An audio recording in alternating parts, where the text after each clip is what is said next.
Good afternoon. My name is Catherine Shepard, and I'm the Education and Outreach Coordinator for the Alzheimer's Society, but I'm located in Cape Breton. So during our new normal and our COVID times, we're not offering any of our face-to-face programming, but instead we're using the Zoom platform.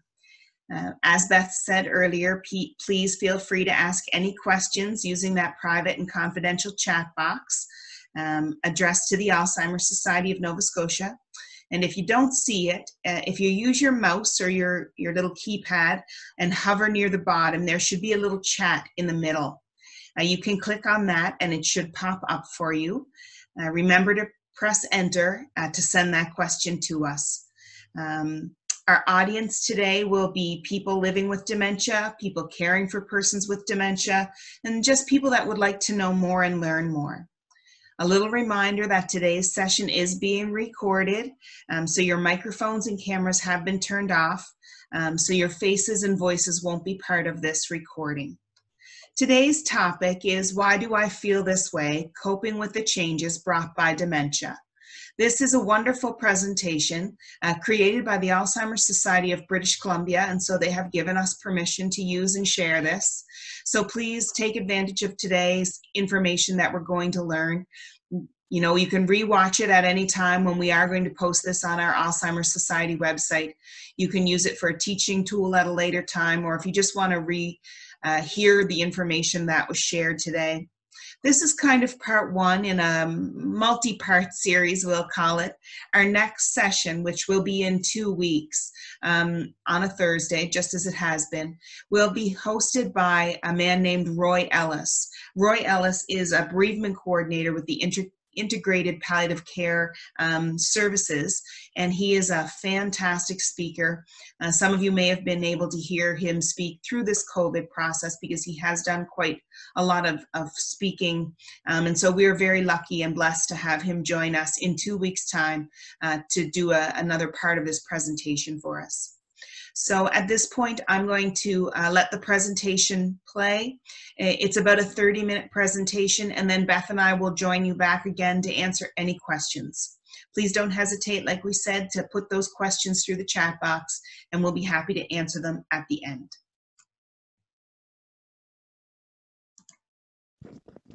Why do I feel this way? Coping with the changes brought by dementia. This session is aimed at people living with dementia or caring for someone living with dementia. You may be joining today for a number of reasons. Perhaps you're finding yourself reacting to things a little differently than you usually do. Maybe your energy is not quite there. You may be feeling that everything is heightened, or you may feel numb.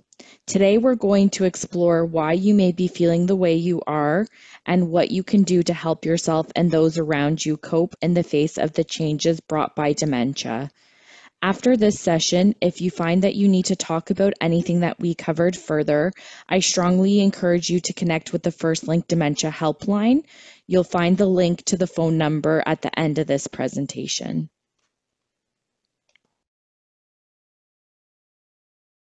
The following adapted quote has been originally attributed to Thomas S. Monson.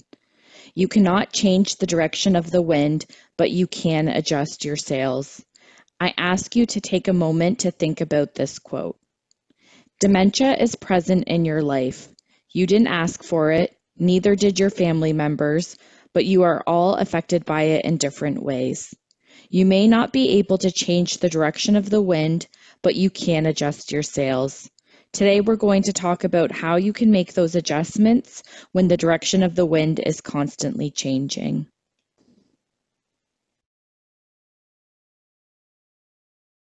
The dementia journey is full of unknowns. From the moment symptoms start to become more noticeable, those affected by the dementia will become entangled in uncertainty. It begins with the feeling that something is off prior to the diagnosis. After a diagnosis is made, if ever, you may be wondering, what now? What will the future look like for me, for us? The uncertainty continues as you navigate the changes in your social lives, your home, healthcare services, and the constant changes brought by dementia. Not knowing when another loss will come can be draining. You may find yourself looking back on what your old normal was and wondering if you will ever feel a sense of normal again. Acceptance is hard. It does not happen overnight, and it is not a final event. You may feel more accepting of a change and our new normal one day, only to be thrown back into sadness, denial, or anger the next. What you can expect is that dementia will present significant changes and challenges. This may be hard to hear and hard to accept. However, by learning strategies to help you cope with the changes and to maintain your quality of life, you will be better able to deal with your changing situation. There are 3 stages in any transition: the end, the neutral or transition zone, and the new beginning. This is called the psychological state of change. Adjusting to change begins when you experience a loss or an end of something and begin to grieve how things were before the change. For example, you used to visit with your grandchildren every Saturday, but now this looks different. The time when the old is no more, but the new is not yet clear, is called the transition or the neutral zone. This is a bit of a limbo period where you may find yourself unsure of how you feel or overwhelmed and unclear of how best to adjust. This is often a time of confusion, and you may experience grief, anger, denial, fear, and acceptance. However, while the transition phase can be uncomfortable, it is also a time when you can explore your options and make choices that will make accepting your new reality easier. Moving through this transition brings you to a new beginning. This final phase is when you settle into your new reality that has been brought by the change. The length of time it takes to move through this psychological state of change varies. It depends on the environment in which the change is occurring, how you have coped with change in the past, and the nature of the change itself. Human beings have a built-in ability to adjust to change and hardship. It is called resilience. We all have this in us to a varying degree. Building resilience takes time and practice. It isn't about making your problems go away. Rather, it's about building skills that can help you to manage stress so you can cope with the change and enjoy your life. You have already begun to work on building resilience by joining us today to learn how you can cope with the change and loss brought by dementia. We'll share some strategies later on about how you can further strengthen your resilience by exploring ways to manage the challenging emotions that are common on the dementia journey. Generally, we adjust more readily to changes in life that are our choice, have a net gain, so more gains than losses, and are final. Think about the things in your life that have changed as a result of dementia. Were they expected? Were they wanted? Assuming the answer to these questions is no, what impact does this have on coming to terms with the situation? Although most people would agree that dementia brings more losses than gains, this does not mean that it is unrelentingly negative. When we learn about the disease and find ways of coping, there can be some wonderful moments of grace along the dementia journey. Take a moment to consider some of the changes that you have experienced as a result of dementia. Is your relationship the same that it was before? Is your lifestyle the same? What does living with dementia look like for you? I'm also going to ask you to think about these 2 questions. How have you coped with difficult situations in the past? And was your method of coping successful? Living with dementia or supporting someone who is can be taxing and overwhelming at times. It is common to experience a variety of feelings depending on what the day brings. You may feel discouraged, sad, lonely, frustrated, confused, or angry. These feelings are normal. Some feelings arise from being unable to change the situation you're in, while others arise from feeling that there is no end to the many changes you're experiencing or the concerns that you have. Take a moment to think about what is causing you to feel the way that you feel today. Consider how your expectations of yourself and others can affect how you're feeling. For example, do you expect that family members will call more often and they're not? It can be hard to let people know what it is that you're needing. Generally speaking, many people want to help, but help looks different for everyone, and it can be hard to know what it is that you need. If you are not getting the help you need and it is leaving you feeling stressed and resentful, think about how you can help those around you to know what it is you're needing help with. If you are overwhelmed because you feel others expect you to take care of certain responsibilities, such as making all the necessary appointments, be clear about what you're comfortable with and the areas where you need help. All change, negative or positive, involves loss. This may be a loss of identity, your relationship with the person you're caring for or who is caring for you, or a sense of control or comfort. We can look at loss as a type of change or transition when you acknowledge the loss and let go of your old reality and the expectations that will no longer be met, so you can focus on the relationship as it is in any given moment. There are 4 principal aspects of loss. Disengagement is a part of loss that we feel as a result of a change made to a situation that we're used to. For example, moving, a job change, and illness all shake up what our normal feels like. Disidentification is what we feel when we are transitioning from what was to what will be. It describes a change in the way we identify ourselves. For example, I was a retiree or part-time accountant. Now I'm a caregiver. Disenchantment is the realization that you have been torn from your old reality that you accepted without thought. For example, you may have had an image of what retirement would look like and now must accept a new reality that is different from the one you had anticipated. Disorientation is the uncertainty that comes from not knowing what is going to happen. The familiar ways in which you structured your time and your day-to-day lives are gone, and nothing has come forward to replace them yet. You feel like a shipwrecked sailor on a desert island wondering what to do next. Transitioning through change takes time. It does not happen overnight. But if we don't try to work through the change, we risk becoming stuck in a past reality that may no longer be possible to maintain. Accepting the new reality and letting go of the old one does not mean you are immune from the pain of the loss, but it can help you to stop fighting with yourself or the person you're caring for or who is caring for you, resulting in a lower stress level for you both. When we experience a loss, we experience feelings of grief with it. And because the dementia journey brings a marathon of change, living with dementia in our lives brings constant grief in various forms, whether we are aware of it or not. Grief is universal. It is a normal and necessary human response to any loss, both big and small. Grief is uniquely felt by both the person living with dementia and their care partners. For example, you may feel grief when you first hear the diagnosis or when you can no longer remember how to make a recipe that you have been cooking your whole life.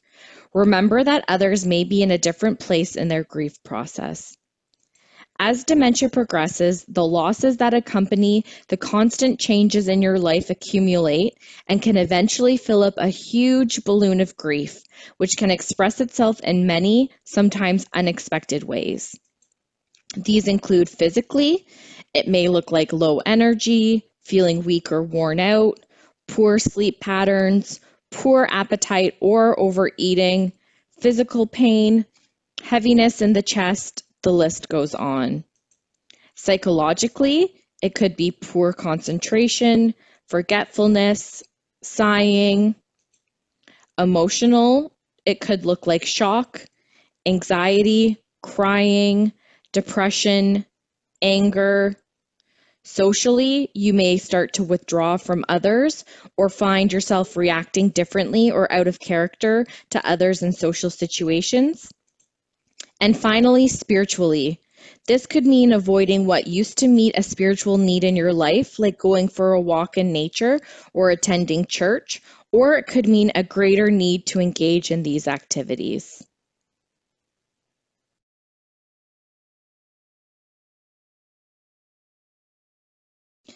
Dementia often challenges our original perceptions of grief as something that occurs after the passing of someone we care about.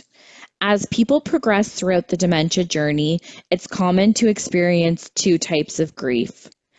The first, anticipatory grief, is a reaction to the losses that have not yet occurred but we expect in the future.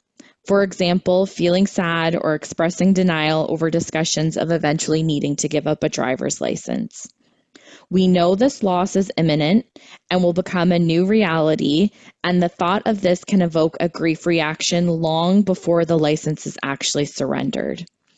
These anticipated losses, grief reactions, and the need for adaptation are merely part of the daily experience of people affected by dementia.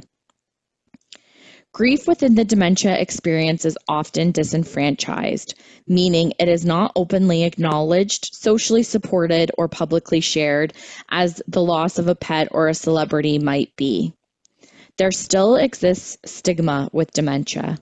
And while many people living with dementia and others affected by it work hard to combat this stigma, the secrecy of a dementia diagnosis or a lack of understanding as to what a diagnosis means can add to this disenfranchisement or this feeling of being alone in your grief.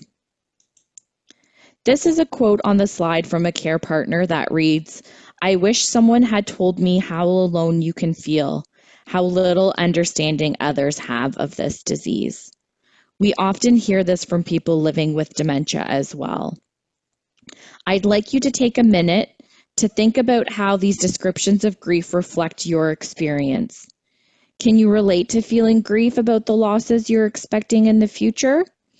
Or perhaps feeling like you can't share how you're feeling with others because they won't get it? Take time to reflect on how you may be feeling.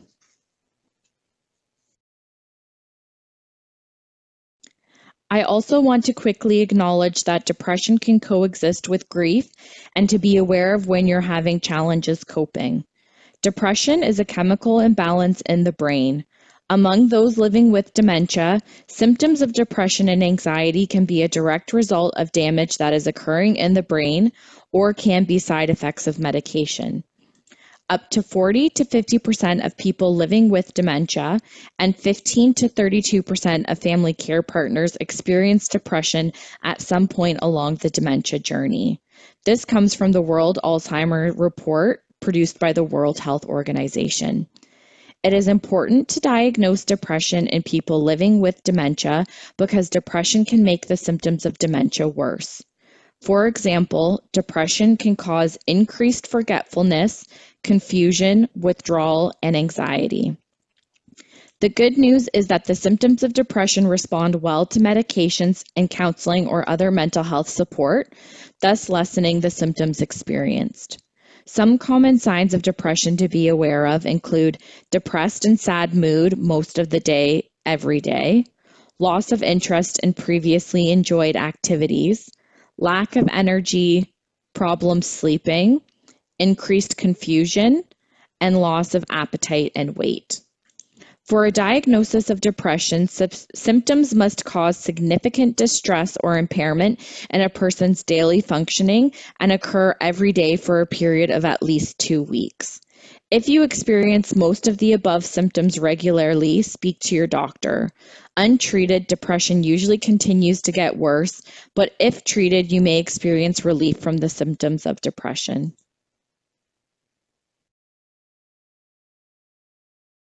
Who has felt guilty about something in the past week or the past month? I would wager a bet most of you are nodding your head yes. Whether you are a person living with dementia or supporting someone who is, you will likely find yourself feeling guilty at some point or another along the way. Guilt and grief are close siblings on the dementia journey, and where you find one, you will often find the other. Guilt can be thought of as anger directed at oneself or someone else. It is an emotional warning sign that comes from a belief that one has violated a moral value.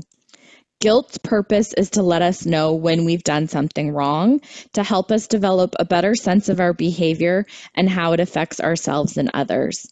It prompts us to re-examine our behavior so that we don't end up making the same mistake twice. Ask yourself, is guilt influencing my behavior? Perhaps you feel guilty for losing your temper, for wanting time away or taking time for yourself, for asking for help or feeling negatively towards the other person, for not visiting enough or doing enough, for breaking promises you said you would always keep, or for not spending as much time as you would like in other areas of your life. Does this sound familiar? Feeling guilty is exhausting. It drains you of the mental and physical energy that you need to cope with the symptoms of dementia or to care for someone who is. So how do you manage it? Trying to ignore your emotions will only make it harder to deal with the change that gave rise to them in the first place. The antidote to coping with feelings of guilt and grief includes a rational examination of what actually have I done wrong, and then being more self-compassionate. Feelings of grief in particular often get mistaken for other things. I feel so guilty when I'm out enjoying myself might actually be, I feel so sad that we are no longer able to participate in this enjoyable activity together, rather than an expression of having done something wrong. So, what you think is guilt is actually grief in disguise. To process our losses in a healthy and healing way, we need to understand the grief process. This involves acknowledging and naming the emotions you are experiencing. Are you feeling guilty, angry, jealous, sad, in denial? Give it a name. These are all normal reactions in grief. Even if we don't name the losses in our life, we often have a grief response to them. So much anguish is caused by denial of our feelings or circumstances. This wastes time and energy and usually makes things harder than they need to be. When we allow ourselves to accept what we're feeling, relief and change become possible. Keep in mind that the level of awareness of these losses will change as the dementia progresses due to changes in the brain that affect thinking skills. Think about how your grief may be affecting your behavior. If feelings of grief are repressed rather than responded to, then they will continue to manifest in ways that may create additional challenges, such as anger at a family member, frustration with a healthcare provider, exhaustion, depression, guilt, and pain or illness. Naming a loss as grief appropriately can help you to cope with some of the changes in behavior in yourself and the person you're caring for or who is caring for you. It may also help you to break down the barriers that prevent you from taking care of yourself, such as I don't have time, or help costs money, or no one can do it like I can. It may be that when you look for it, there is the time and money, but these strong emotions are preventing your brain's ability to think logically and to find the solutions. Allow yourself to embrace the loss and feel the grief associated with it. Identify what's causing you to feel guilty. Is it a specific situation you're going through or a thought or feeling that you're having? Why do you think you feel guilty in that situation or when you have those thoughts, feelings? What are your expectations of yourself, of others? What role might your expectations have in the guilt or grief that you're feeling? For example, if the source of your guilt is control or concern over making a mistake, then working to increase your skills by learning more about dementia and ways of coping, such as through education like this, may be helpful for reducing this concern and helping you better manage feelings of guilt. Express what you're feeling. Talk about your grief and acknowledge what is the best grieving style for you. Finding ways to express the loss you're feeling helps to connect your head's logical understanding of the loss with your emotional understanding of it. When you're in the moment of experiencing intense emotions, stop what you're doing. Find a quiet space to limit distractions. Take 4 or 5 slow, deep breaths and try to clear your mind by counting to 10 or singing your favorite song. Find helpful ways of processing how you're feeling. Understand that your grieving process is uniquely yours, and how you experience grief will depend on your personality, your past experience with loss, the impact of the loss, and the length of time and frequency over which the losses are experienced. Think about what restores you.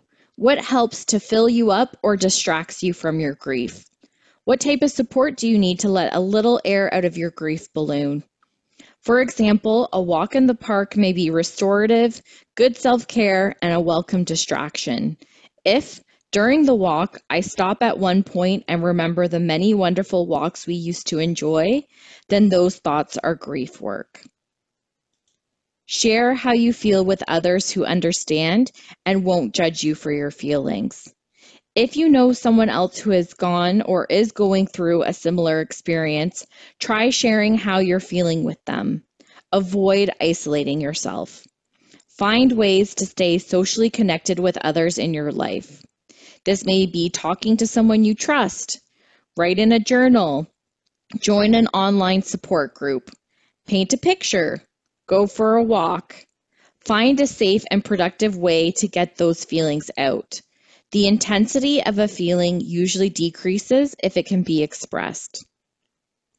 Please take some time now to consider some ways that you let some air out of your grief balloon. What do you do for yourself? If right now you are asking yourself, what do I do for myself, and can't think of anything, I encourage you to think of something small that does not take additional time out of your day. It can be as simple as adding a few drops of essential oils to the floor of your shower to create an uplifting scent, making a mundane yet necessary task a rejuvenating experience. Or it could be as simple as sitting down for a cup of tea while your family member rests and leaving the never-ending household chores for another day. I cannot underscore the importance of this enough. Remember to be kind to yourself. If you notice negative thoughts running through your mind, give yourself some reassuring words. Something short and simple such as, I'm having a hard time today. We all have bad days, can help calm your emotions by offering self-compassion. When you catch yourself having unhealthy or negative thoughts, consider what you would say to a loved one or a dear friend in that moment. It takes time, but with practice, we can rewire the brain to think and speak more compassionately with ourselves. Remember, the changes that are occurring are not your fault. You are doing the best you can. It takes a lot of courage to travel the long and difficult dementia journey, and no one comes into this with all of the answers and never making mistakes. There will be mistakes. Sometimes it feels like a lot of mistakes. There will be hard days and you may lose your temper at some point because it is simply all too much. Take a deep breath. If you're able to, go for a walk or simply leave the room and reset. Keep in mind that everyone's situation is different. Try to avoid comparing yourself to the situations of others and be realistic about your limits and what you can and are willing to do. Know that while some things will never be the same, you will adjust to the losses. Some strategies you can use to help you cope with the change and uncertainty of the dementia experience include: focus on the things you can do, not the things that have become too difficult. Experiment with ways to modify activities. If reading has become too difficult, try audiobooks. If you're no longer able to attend your exercise class, try doing an exercise video together at home. You may have a good laugh over your attempts at some of the moves. If something seems difficult, take a break. This can be as quick as stepping out onto the balcony for a minute or two for some fresh air. Keeping up with the changes of dementia is a very demanding job. Taking time for yourself will help to restore your physical and mental energy to better cope with the changes. Taking a break also provides you with the emotional distance needed to put your feelings into perspective. Keep in mind that changes in the brain can make it difficult for people living with dementia to process change and think through it. Find meaning and purpose in your day. We all need to have a sense of meaning and purpose in our lives. This need is as normal as the need for food and shelter. As what you're able to do changes because of dementia, try to find new ways in which you find meaning and purpose. What are some of the things you do in your day that give you a sense of meaning and purpose? This could be make time to do activities you enjoy with positive people. When you feel hopeless, talk to someone about how you feel. Often others can shed a brighter perspective on the situation. This is one of the reasons people join a support group. Establish a sense of extended community by building a support network. Strengthen the bonds with the people who see you through the ups and downs and with whom you can share your hopes and fears. Staying connected to children and grandchildren can give you perspective. Use inspiring photos, posters, and quotes. Hang them around your home. Carry notes with positive affirmations to bolster hope. There are lots of things you can do to help you adjust to your changing abilities. For changes in memory, for example, you can keep to a routine. Have a regular way and time to do things. Some people find it helpful to use a notebook to hold information that is important. Keep it with you at all times. It may contain your address, important phone numbers and names, a list of things to do, appointments, any thoughts or ideas you want to hold on to. Finally, ask for help. For many people, this is much easier said than done. Many people feel uncomfortable reaching out and asking for support or help. You may not want to impose or be concerned about how the task is done. Consider, are these reasons logical or rational? Are they appropriate, especially now given the current situation? You may be surprised how many people are happy to help deliver groceries if this is a challenge for you. Ask someone to bring over a meal, or 2, or 3, or 4, and leave it outside for you to ease the demand of preparing food. Some community organizations, such as the United Way or local seniors organizations, have more formalized supports in place to connect you to others in the community who are willing and able to help. Call 211 to find out what resources are available in your community. I know this has been a lot of information to process, so I want to read a story to you that was written in 1987 by an American author and activist named Emily Pearl Kingsley. The story was written about Emily's experience having a child with a disability and the unexpectedness of it. Slight adaptations have been made to the story to apply it to a person caring for someone living with dementia. The story is a metaphor for the unexpectedness of a diagnosis of dementia and the forced change in perspective that coping with the diagnosis requires. Welcome to Holland. When you're planning for retirement, it's like planning a fabulous vacation trip to Italy. You buy a bunch of guidebooks and make your wonderful plans. The Colosseum, the Michelangelo David, the gondolas in Venice. You may even learn some handy phrases in Italian. It's all very exciting. After months of eager anticipation, the day finally arrives. You pack your bags and off you go. Several hours later, the plane lands. The stewardess comes in and says, "Welcome to Holland." Holland, you say? What do you mean, Holland? I signed up for Italy. I'm supposed to be in Italy. All my life, I've dreamed of going to Italy. But there's been a change in the flight plan. They've landed in Holland, and there you must stay. The important thing is that they haven't taken you to a horrible, disgusting, filthy place full of pestilence, famine, and disease. It's just a different place. So you must go out and buy new guidebooks, and you must learn a whole new language, and you will meet a whole group of people you would never have met before. It's just a different place. It's slower paced than Italy, less flashy than Italy, but after you've been there for a while and you catch your breath, you look around, and you begin to notice that Holland has windmills, and Holland has tulips. Holland even has Rembrandts. But everyone you know is busy coming and going from Italy, and they're all bragging about what a wonderful time they had there. And for the rest of your life, you will say, "Yes, that's where I was supposed to go. That's what I had planned. And the pain of that will never, ever, ever go away because the loss of that dream is a very, very significant loss. But if you spend your life mourning the fact that you didn't get to Italy, you may never be free to enjoy the very special, the very lovely things about Holland. Life with dementia will continue to bring changes. Even though this can make you feel like there is much you cannot control, it is important to recognize that there is a lot you can do. By learning about dementia and implementing the self-care strategies talked about today, you can prepare to manage the changes that will come. I'm going to read this quote. Courage doesn't always roar. Sometimes courage is the quiet voice at the end of the day saying, I will try again tomorrow. If you have questions about information you've heard here or any other questions about living with dementia, please don't hesitate to call our First Link Dementia helpline.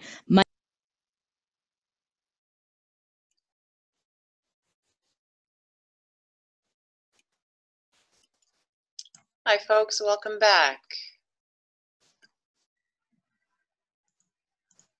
So that was our video from the Alzheimer's Society in BC. We thought it was a really valuable resource, so we felt we should share that. The story I found really touching and meaningful. Yeah. So we want to say thank you to the Alzheimer's Society of British Columbia for allowing us and providing permission to share that video with you. You'll notice we stopped the video kind of close towards the end, and we did that purposely because we want to make sure that you know that if you need to reach out to us at the Alzheimer's Society of Nova Scotia, this is the number that you can call. It is our information and support line. It is fully confidential and toll-free in our province. So if you do have any questions or concerns, if there's anything you'd like to talk more about, then this is the number for the Alzheimer's Society in Nova Scotia that you can take advantage of. During COVID, what will happen is you will get a voicemail that you'll leave a little message on, and then it is directed along to Beth, myself, or one of our colleagues, and we will be happy to call and connect with you and talk through anything that you might need. So at this point, what we're going to do is I'm going to turn to Beth. Beth has been gathering any questions that may have come through during the presentation so that we can answer some questions for you. Yeah, so we had a couple of questions come through. The first question, Catherine, talks about support groups.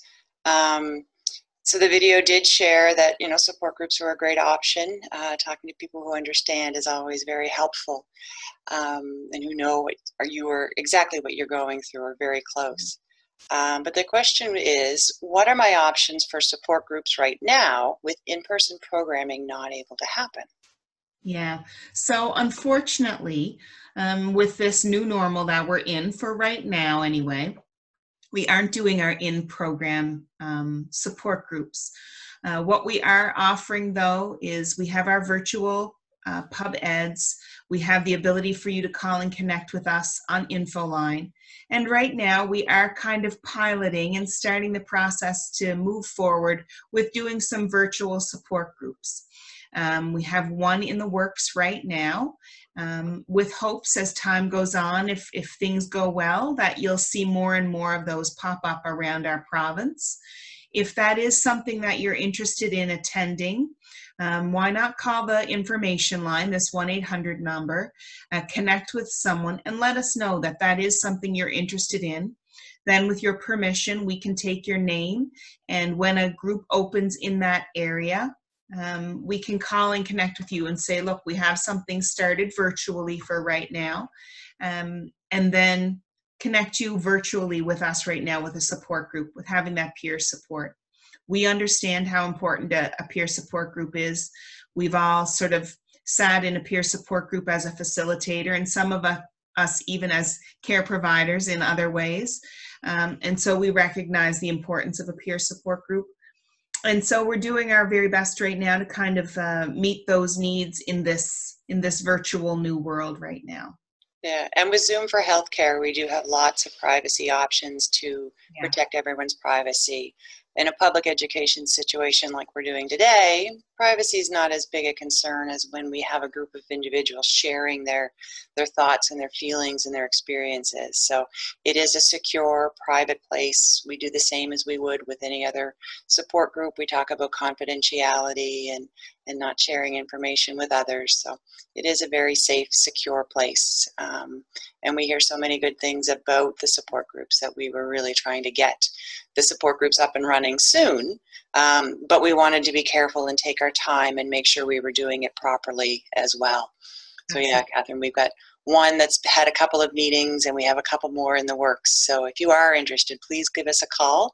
We are still looking for folks who might be interested. And really, you can join in from anywhere in the province if travel is an issue, if finding someone to stay with your person with dementia is an issue. These are all great solutions to do it virtually. So we're looking forward to even continuing it once we are able to get back to doing the in-person programming. Yeah, we found lots of positives. You know, it's different, and so for a lot of people, it's really uncomfortable at first. But we found lots of really wonderful positives with this new virtual world, and it allows people, like Beth said, people that, you know, if you can't leave home, if it's too far, if the weather is bad, right? If we have snow, it's still a great way to allow people to access support. And that's what we're here for. We want to try to create the ability for you to access support in whatever way works best for you. All right, so we have another question. So this comes from a caregiver. People ask if there's anything they can do to help, but I never know what to say in the moment. They always catch me off guard. So I loved this part in the video, you know, when they said, you know, if they ask if they can bring a meal, don't ever say no. Say yes, bring a meal again and again and again and again. You know, things can always be frozen. What I always say to people is, you know, have a few ideas in your back pocket. If this is a neighbor that, say, perhaps always came and sat with, say, your husband who's on the journey with dementia, and they always went fishing together, then sometimes it might be simply like, well, will you come and talk about fishing? Or if you go to have a coffee with the boys the way you always did, will you come and take him with? So that it allows them to continue some of that friendship and camaraderie and involvement and inclusion, but then it also allows you as the care provider to have a little bit of time to yourself, to go and get some groceries, pay some bills, go to the dentist, get your hair done, right? Read a book. Read a book, get a bath, right? All of those things. So what I always say to people is have a few ideas in your back pocket. What would be most beneficial to you? And so if people are offering help, you know, people really do want to help. They sometimes don't always know how, and sometimes they don't always know what to do. And so it kind of does fall on you to say, okay, well, what do I need? And it's okay to ask for those things, right? Yeah. It's okay to say to family and friends, you know, I would love it if you could. Yeah. And then whatever works best for you and your situation, right? Maybe it's just come and sit on the front porch and talk with me. You know, come and have a cup of tea someday and just sit and talk. Yeah. But whatever works best for you in your situation. Yeah. And don't be afraid to ask the person who's offering, well, what are you willing to do? Because maybe they don't feel comfortable in making something to give away, but they would come and weed your garden. And sometimes people just need to write these things down because you can be so overwhelmed and your brain just can't. I know I thought of some things and I just can't pull them out. So you could write it down, keep it on the fridge. And then when you're having one of those moments where you're getting to a chore that you think, oh, I just wish I had someone who could mow the lawn. Well, when your nephew says, what can I do to help? Oh, well, could you come over and mow the lawn? It's right there on the list. So it's easy to find. You don't have to rack your brain. Yeah, it's already overtaxed most of the time. That's right. It's a great idea. It's a great idea. And I think when you have that running list, you know, like if you say to somebody, I could really use help mowing my grass. Most times people will say, well, I cut my grass every week, and so when I cut my grass, I'll pop over and cut yours at the same time. Yeah. It's not a big deal. Yeah. I think a lot of people feel like, well, I shouldn't be asking, or I don't want to ask, or I don't want to burden somebody else. But the truth is, people do want to help. Yeah. Sometimes they just need a little bit of guidance in how best to help. Yeah. Yeah. Yeah. Well, that's all for our questions from the audience.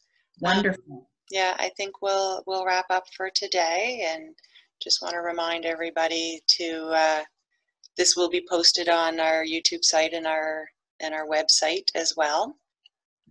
And if you have any questions that you come up with afterwards, don't hesitate to call us at the 1-800 number and talk to any of our helpful info line staff.